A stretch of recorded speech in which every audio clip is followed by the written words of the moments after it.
नमस्कार साथियों, आप सबका पुनः स्वागत है श्रद्धा एस्ट्रो ज्योतिष में। आज हम लोग कवर करने वाले हैं कुंभ लगन की कुंडली में यदि केतु तृतीय भाव में बैठे हैं तो क्या फल है। हम ये भी कह सकते हैं कुंभ लगन की कुंडली में मेष राशि का केतु किस प्रकार का फल देता है। तो आइए शुरुआत करते हैं आज की क्लास का। लग्न से गिनेंगे एंटी क्लॉकवाइज तो ये आएगा तीसरा भाव, तृतीय भाव। तीसरे भाव में जब मेष राशि पड़ती है तो ये दो बात तय है, व्यक्ति के जो इनिशिएटिव होंगे वो मंगल कमांडर की तरह होंगे। और यहाँ पर केतु बैठा है जो इस राशि को सपोर्ट करता है।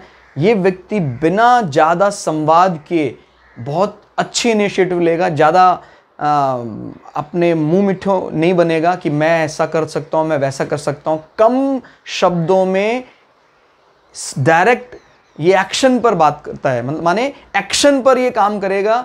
संवाद की कोई आवश्यकता नहीं है कि भाई बोलने पर, क्योंकि केतु का काम है कम संवाद सीधा एक्शन। तो ये एक्शन पर कार्य करता है, रियलिटी के ज़्यादा नज़दीक कहा जा सकता है। इसके इनिशिएटिव बहुत अच्छे होंगे। पराक्रम का भाव, क्योंकि तीसरा भाव माना जाता है तो पराक्रमी है, बिना उसका वर्णन किए सीधा कार्य में लग जाता है। और क्या माना जा सकता है, तृतीय भाव हमारे ईसोफेगस आहार नाल का भी है। अगर मंगल भी मजबूत अवस्था में तो इस हिस्से में कोई दोष नहीं दिखाई देता है। तीसरे भाव से हम अपने नेबर और अपने छोटे भाई बहनों के साथ संबंध देखते हैं। अब केतु क्योंकि शब्द कम बोलता है, ज़्यादा बोलना पसंद नहीं करता है, तो ठीक बात है कि छोटे भाई बहनों से ज़्यादा बातचीत नहीं होती, लेकिन संबंध बड़े प्रगाढ़ हैं। पड़ोसियों के साथ ज़्यादा बातचीत नहीं होता, संबंध लेकिन बहुत अच्छे हैं।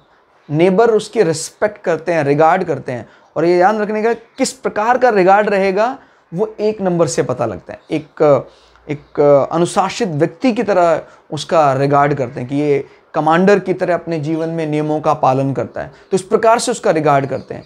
और क्या कहा जा सकता है, तीसरा भाव हमारी छोटी यात्राओं का भी होता है। तो जीवन में अगर इस प्रकार का कॉम्बिनेशन बनता है तो उसको छोटी यात्राओं से अच्छा खासा लाभ होता है। क्लियर हो गया। और जहाँ तीसरे भाव की बात होगी वहाँ हम घर में इस प्रकार ओबीडेंट जो नौकर चाकर हैं वो भी आपको घर में मिलते हैं। कम बोलने पर ज़्यादा कार्य करने वाले लोग आपको प्राप्त होते हैं। जो भी आपके नीचे काम करने वाले लोग हैं, आइदर सर्वेंट है या आपके नीचे काम करने वाले व्यक्ति हैं, वो आपको बार बार इंस्ट्रक्शन देने की ज़रूरत नहीं है। यहाँ से आगे बढ़ते हैं। 1 2 3 4 5, पांचवी दृष्टि से केतु दूसरी अग्नि तत्व राशि यानी सिंह राशि में नजर बनाए हुए हैं। सिंह राशि को माना जाता है रॉयल राशि है, राजाओं की तरह रहने वाला। अब जैसे इसका जो पार्टनर होगा वो सिंह से प्रभावित है तो नो डाउट बड़ा ज़्यादा शाही बर्ताव उसका होगा। सूर्य अगर मजबूत स्थिति में है तो वो रियलिटी होगी, सूर्य अगर कमजोर हो तो वो सिर्फ एक वर्चुअलिटी होगी, यानी एक भ्रम कि यार दिखावा करता है, कुछ दम नहीं है इसके परिवार में।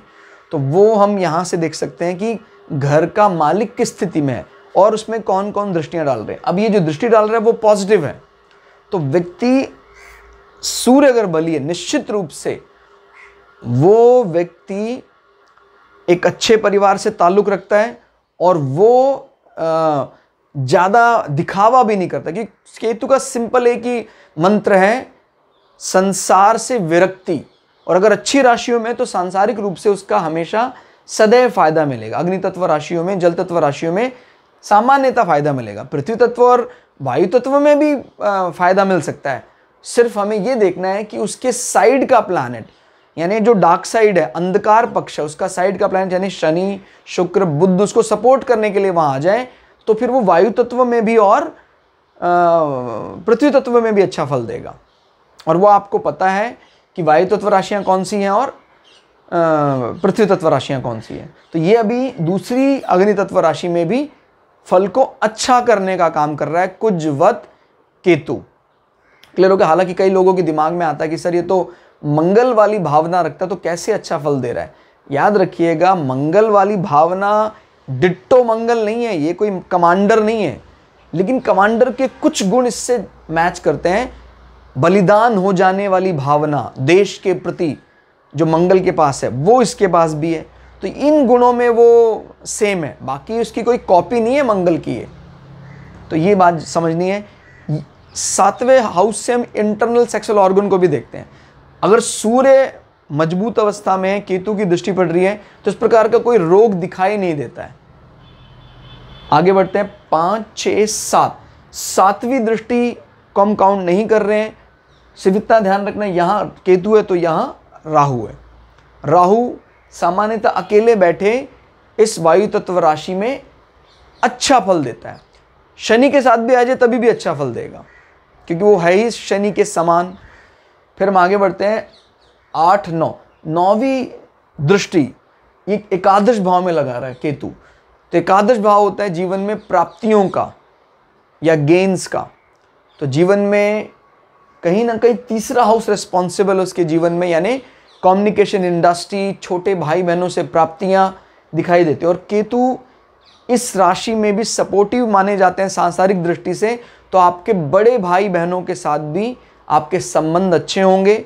आपके मित्रों से हालांकि कम बातचीत होती है, लेकिन दोस्ती उतनी की उतनी ही प्रगाढ़ है आपकी मित्रता, जितनी कोई बहुत अधिक बोलकर दोस्ती नहीं बना पाता, आप बहुत कम शब्दों में वो दोस्ती बना लेते हैं। ठीक है, एकादश भाव हमारी कनेक्टिविटी भी बताता है कि कितना ज़बरदस्त आपका नेटवर्क है। तो वहाँ पर भी बल मिलेगा। शर्त लेकिन ये है, घर का मालिक भी बली हो, यानी बृहस्पति भी आइदर अपने घर में बैठ जाए या वो कुटुंब भाव में बैठ जाए, छठे भाव में भी, क्योंकि उच्च का है कर्क राशि में, तो अच्छा ही फल देगा। तो कुल मिला के देखा जाए तृतीय भाव में केतु यहाँ बहुत अच्छे फल दे रहे हैं।